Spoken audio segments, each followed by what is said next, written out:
Yes, indeed, Ambassador Jerry Ugokwe joins us. He's the former Nigerian ambassador to Austria, Slovakia, and permanent representative to United Nations office in Vienna. Good morning. Thank you for coming on today. Good morning, and good to be here again. Thank you. You're a member of the ruling party. You're in the circles. Perhaps this conversation is not new to you in the party, perhaps. So now that this is what Nigerians are grappling with, perhaps I could just even start by asking you, what was the mindset, in the circles, perhaps in the party, while this conversation went on concerning fuel subsidy to be or not to be? Well, again, the issue of fuel subsidy had been discussed across board. Almost all the parties. You are aware that even the PDP, the Labour Party, name them, everybody was talking about fuel subsidy removal. And even the ordinary man on the street believes that some people are making a killing out of our money through this fuel subsidy removal. And a personal experience, tells me, that people are just, milking us dry in the process of, paying subsidies and things like that. For me, the party, or rather the president, has made a decision, after all that discussions that we had, and outrightly said the subsidy will go. Now, remember that before he took over, the outgoing government said that subsidy will be removed by June. Which is also an APC government, yeah. Fine. So what that meant was that he was just confirming, what the government before him had said. But typical Nigerian, once this was said, the next morning, a few hours after, you couldn't even buy. But it turned out that wasn't the case. But I'll come to that. But let me just pick up on what you said previously. When you say some persons were making a kill out of fuel subsidy, that may sound good on paper. But the reality now is that if it's gone, as they say it is now, the elite could still afford the price. But look at it. It's the poor people now that are feeling this heat. 557 naira per litre. Not many will easily walk in and buy as much as they want. Now, they will be the one feeling this now. I agree with you. I think that this is an opportunity for President Bola Ahmed Tinubu to change the scenario. I say this because as an ambassador to Austria, I got to Austria and I decided to visit everybody that was in my office. Incidentally, there was a lady who was my private secretary, and the day I wanted to visit her house, it was like driving from here to Lokoja. At the point, I was asking my driver, "Are you sure where we're going to?" He said, "Yes, sir. This is a woman that comes to the office before me and leaves after me. Sometimes I leave office at 2 a.m. So when I got there, I said, "This is really where you live and you come to work before 7 a.m. in the morning and sometimes you leave at 3 a.m. He said, "Yes, sir." I said, "Okay, tomorrow when we get to the office, remind me, I'll do a letter and buy you a car," because I knew she didn't have a car. She said, "Thank you, Your Excellency," and she laughed. After laughing, she told me, "Sir, Your Excellency, I don't need a car." I said, "What? I don't need a car." He said, "Look across my apartment. First of all, if I own a car, I'll pay for the license, I'll buy the fuel, I will pay for parking in the office and in my apartment, I will fix the car. Where will I get the money to do that?" He said, "But look across my apartment. There's a train station there. In the office, you are well aware, across the office there's a train station. And there's train service 30 minutes, 24/7. So if you once I'm paid salary of December, I buy a 1-year ticket to go to anywhere in Austria. So that's how, so why would I need a car?" So what am I saying? That, what this government can do is all these monies that are saved from, from this subsidy that we're talking about could be deployed For example, in making sure that we all have rail services. You can imagine if there's rail here, you can live in Kaduna and come to work in Abuja without, a problem. So those are the things that I believe that the new administration will start focusing on, because instead of paying this money to certain individuals or to certain people who are doing this importation, we can now use it to address basic issues of the society. Now, when you then say that the president made a statement only to clarify what the previous government had done about fuel subsidy and the position of the law, but that Nigerians, if I understand you properly, kind of misunderstood him or misquoted him and changed, which resulted in the queues, if that's the point you're trying to make. Is that right? Yeah, why I'm concerned about that. No, but is that the point you're trying to make? That's the point I'm trying to make. Let me put in the question. The president made a statement. I got that. Yeah, so let me just put in the question. Now, the thing is, it turns out that from the look of things now, it appeared as though Nigerians didn't actually misunderstand him. Because when he said that, this band of fuel prices came through. And when he said that, not it only coming through, the comment from Labour here, which is quoted in one of the dailies, quoting Mr. Alake saying, government only engaged Labour on way forward after subsidy removal. This suggests or connotes that, look, this is what we want to do, this is what it is, and this is what we're trying to do moving forward. Plus, now, from what the government has said about that statement you're making a reference to, subsidy is supposed to be there up until June. Yeah. But as it is now, they're not even respecting that law anymore. It's gone through the roof. Now, let me, you know the reason why I said what I said. Why? Now, the president made that statement, on Monday, right? And then on Tuesday, the fuel prices went up, isn't it? Now, did those petrol stations, did they get their fuel supplies on Tuesday or even before Monday? Those are the questions that we need to ask. They have their fuel or whatever, the PMS, they have it in their, storage. If that's the case, they just locked it up and hiked up the price. We hear you, and we did ask them the same questions. Yes. But if that were the case, and if it was not supposed to be, as you seem to suggest, the president is number one in this country. He could correct that. If they misunderstand him, has he done that? I believe that is why they call the meetings that they have called, both the Labour and the Carry and then, the rest of it. I believe that was why. Again, I want us to understand one thing. Nigeria is a country that belongs to all of us, okay? And the president is just one person. Okay, and I believe that it is important that Nigerians should also do the right thing. What is the right thing? The right thing is to clarify things before they go out and do it. Because, of course, the commotion, the problems that this has created. Even you as a president, and you go back and say, change this back to what it was until June. It is also going to create even more crisis. What are you asking that they clarify in this context? No, but the point I'm making is that those who market fuel, what they would have done was not to wake up the next morning and increase the prices of fuel they bought at a certain price, that is not the price of removal of subsidy. That's what I'm talking about. Yeah, because you and I know this. You know this clearly, that these fuels had come in even before the other administration left. Most of the tankers those fuels have been supplied to them. Yeah, but we also know that these people are going to go back to the market. If at the end of the day, when they go back to the market, the price has already gone up, how are they going to make up the shortfall, which they obviously will experience? You buy what your money can buy, and you come back and sell it at the price you ought to sell it. That's how people who are, organized do things. In other words, you make a loss first. No. You haven't made a loss because you have sold the one you bought at the particular price you were supposed to sell it. So you have made money.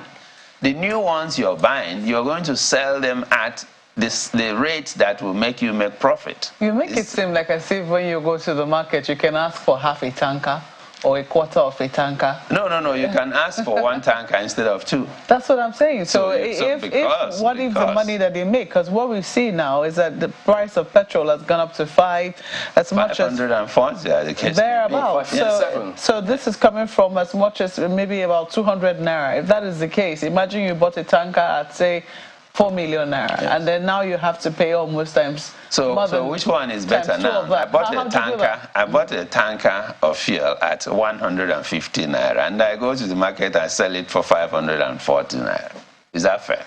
Yeah, but Ambassador, you get what I'm saying? You're suggesting as though these people are stronger than government. Government, they have regulatory agencies. No, I'm not saying so. I'm saying that we all have a part to play in making Nigeria work.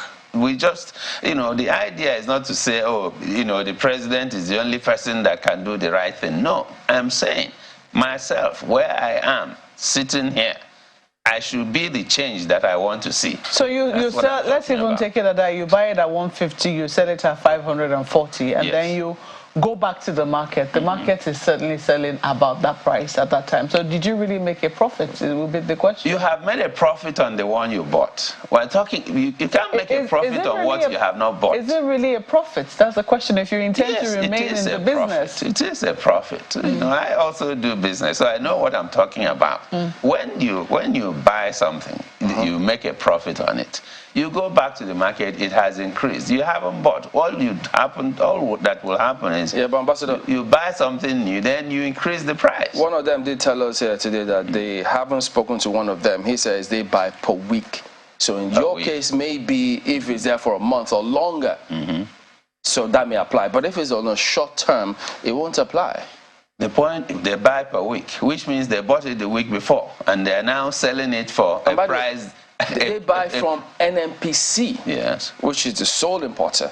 So they should be the ones answering a lot of these questions. Probably not independent marketers as they say. We are saying about the same thing. That is not only the president who will make this country work. You and I have a responsibility to make this country work. Maybe you made NNPC. That's what I'm talking about. Okay, our colleagues in Lagos, I've got questions for you.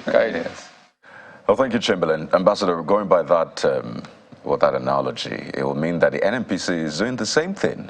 They since increased, the price of products, the pump price, and I imagine it's not new stock. So, would you be saying this to the NNPC as well? I'm saying it to everybody. Well, remember, that NNPC is no longer the NNPC you used to know. NNPC is now a limited liability company. So, they are, quote unquote, behaving like a Nigeria limited liability company. So the fact that NNPC is also doing the same does not make it right. What I'm saying is that we all, in our little position, whether as NNPC or as Jerry Ugokwe Incorporated, will sit down and do the right thing. Assist the government, assist the president in making this country work. But Ambassador, I'm very optimistic because, forgive me, I find it very interesting saying that the NNPC doesn't operate the same way it used to. Yes, there's a lot, but it's still government-owned largely by extension. We had the Ministry of Finance and Ministry of Petroleum incorporated. The government appointed the board, so it's still government-owned in that extent. So. You can't separate government from the NNPC. So why is a government-owned enterprise doing this that you would expect from, the average businessman out there? Shouldn't the government be called out on this? That is basically why the NNPC MD was also called for a meeting yesterday. But he since released that statement, come to a meeting. And the government has not given a statement. I mean, we saw what happened with the DSS and the EFCC. The president released a statement, said, DSS, you need to vacate that office right there. That was swift. We've not seen the same with this NNPC statement, and it's lingered for almost a day now. I'm glad that you're happy with what happened with the DSS, because in the past, what would have happened? First of all, DSS would have occupied a place, and then the government would set up an interim committee. I mean, the EFCC DSS conversation is something entirely different. We're talking about the petroleum sector now, and I'm asking if you can actually speak to the government as well and say, well, government, yes, it is my party, but this is not right. We expect the average businessman to do it. but not a government-owned enterprise? Because because so many other people are involved. That's why the government has called a meeting. You are aware they had a meeting all through yesterday, and the meeting is continuing today, so that people could stand in the face and say you are wrong, you are right. And again, what do we do from here? It's not as easy as just waking up and writing, reverse the prices. No, what I'm saying is, if it is deemed a wrong decision, why hasn't the government halted it? It is as simple as what played out in the DSS and EFCC situation.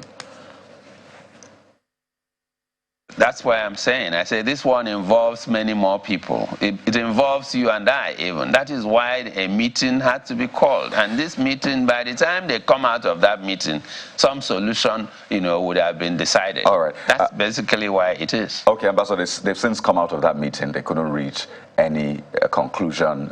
Labour is meant to meet Friday. And they are continuing today. But clearly, the government is allowing what you deem a wrong thing to continue. But since it looks like this is what the government, this is the direction of the government, I mean, whether or not you say it's out till the end of June, it is what Nigerians No, I don't think it's their direction. What the government is doing is try not to make the same mistake again. You see, when a mistake has been made and you just jump out and make another one, you are complicating the situation. So now they have realized that before this would have happened, it would have been better for this discussion to be heard, so that people will understand the situation. Now, it is not late to talk. All right. That's why, they quickly, went in and called a meeting. I'm going to yield to my colleague now, but I hope you understand the point I'm making. Right now, as we speak, Nigerians are buying petrol at NNPC filling stations and other filling stations for 500 naira and above. So this is continuing. Whether or not you think it's a wrong decision, it is going on, and we expect a proactive government to step in and say, this is not what Mr. President meant. NNPC, you have to reverse it, whether or not the meetings are ongoing. But let me just yield to my colleague because of time. Maybe I'm going to stay on that same question of the ownership of the NNPC for a little bit, and I'd like you, Ambassador, to give us an understanding. So the NNPC, understanding just for Nigerians to really get what the drift is, the NNPC says the federal government is owing them money. Who owns the NNPC? The NNPC is a limited liability company owned by a number of agencies, if you will.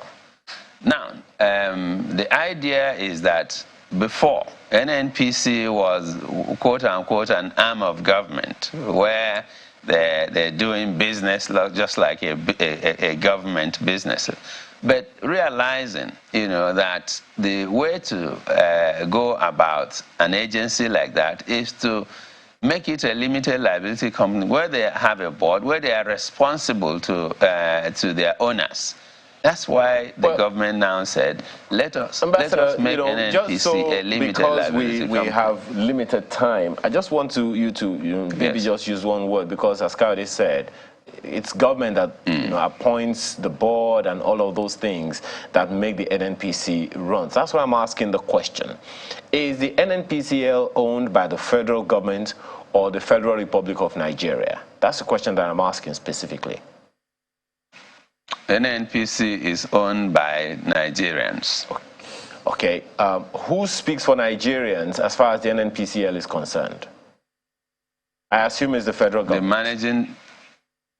The managing director of the NNPC. Who reports to the president? They have a managing director, they have a chairman. He reports to the board. He reports to the board of NNPC, not to the president. To whom does the NNPCL as an organization report, if not the federal government or the president?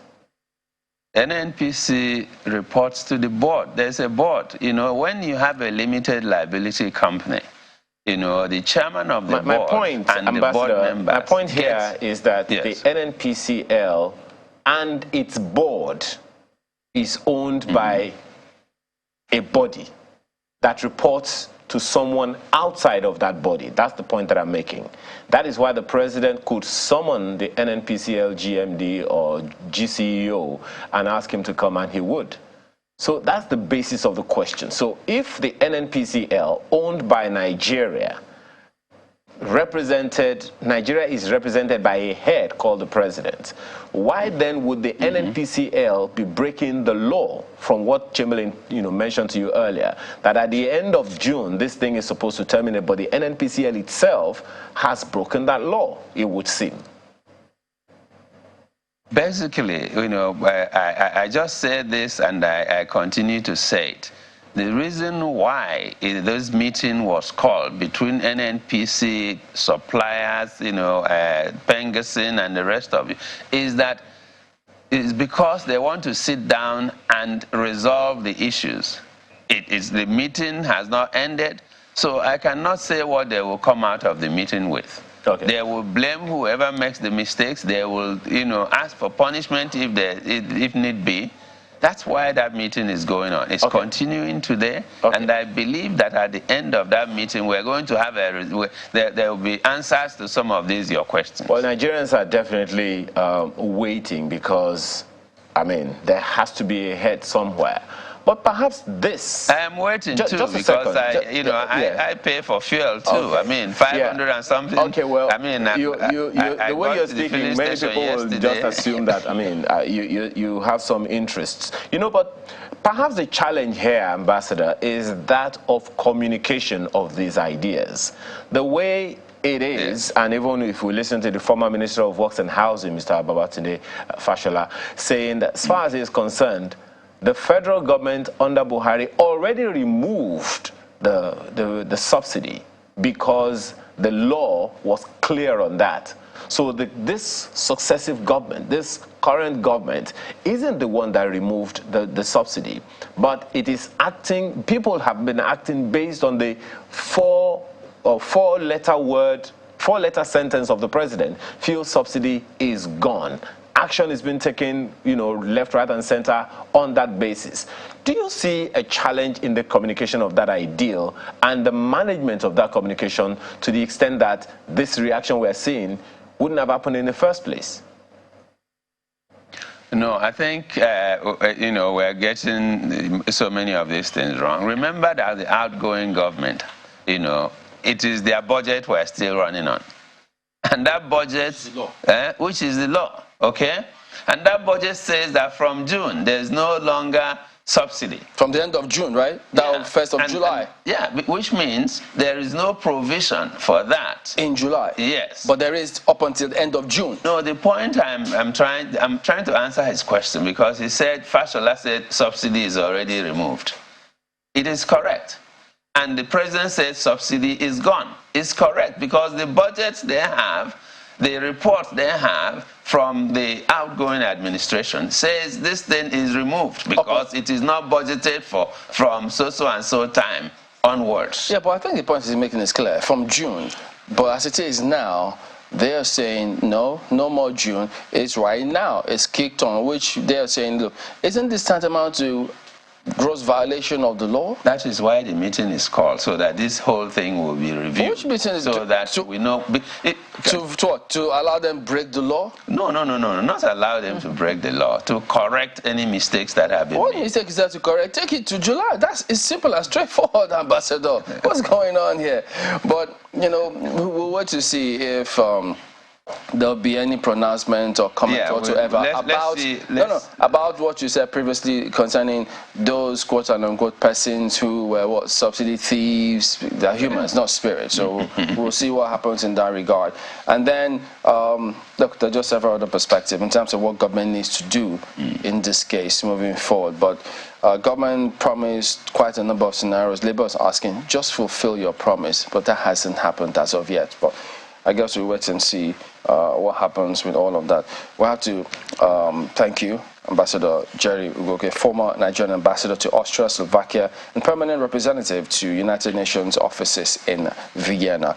Thank you for your time and for Nigerians who seem hopeless at this stage. We hope that the party or your government will renew their hope, which is what they promised. It's always my pleasure, and I know that our hope will be renewed, and our hope is already renewed by some of the actions that you have seen. With 557 naira per litre? I mean, that's not the way to renew it. Not just about that. I'm talking about other things. We have made some appointments. You know, DSS was trying to do all kinds of things. We have stopped it, right? How does it affect this person who's going to buy at 557 per litre? I think that after the meeting, you know, something positive will come out of it. And, we'll see. You know.